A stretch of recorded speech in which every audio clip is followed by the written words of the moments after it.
In middle school, it can feel like your whole life is run by permission. Permission to go to a friend's house, permission to stay up late, permission to use your phone. You probably hear the word no more than you would like. And that can be frustrating. It can make you wonder, why do I have so many limits on my life? But have you ever stopped to think that maybe all these boundaries aren't just to make your life harder, but to help you live better? Freedom is something we all want. It feels amazing to have choices and independence, but sometimes that freedom to do what we want doesn't lead to the results that we had hoped for. Maybe you use the freedom that you had to text something that you regretted. Maybe you use that freedom to say yes to a friend when you really should have said no. And that freedom felt good in the moment until it didn't feel good anymore. The truth is, just because you can do something doesn't mean you should. From the beginning of time, people have struggled with this. In Genesis, Adam and Eve had freedom in the garden to eat whatever they wanted, except for one thing. God gave them one boundary. And even though they had so much, they chose the one thing that led to pain. They weren't just being rebellious. They were tricked into thinking that that rule was holding them back instead of helping them. Sound familiar? We've all been there, choosing something that seems harmless or exciting, only to find out later that it wasn't what was best for us.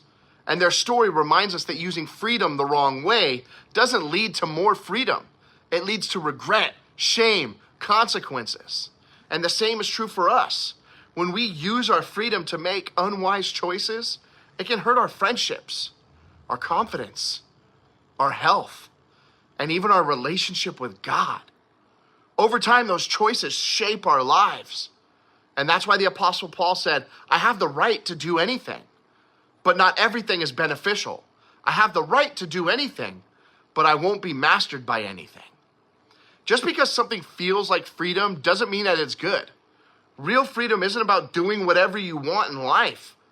It's about doing what's best for your heart, your mind, and your future.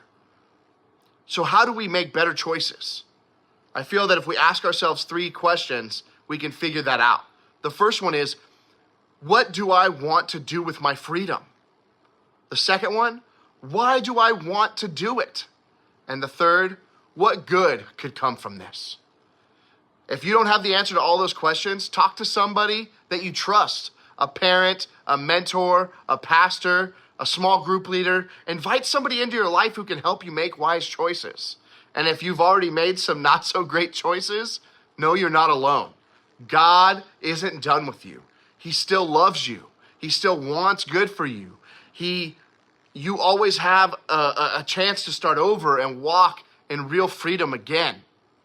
If it isn't good for you, it isn't freedom.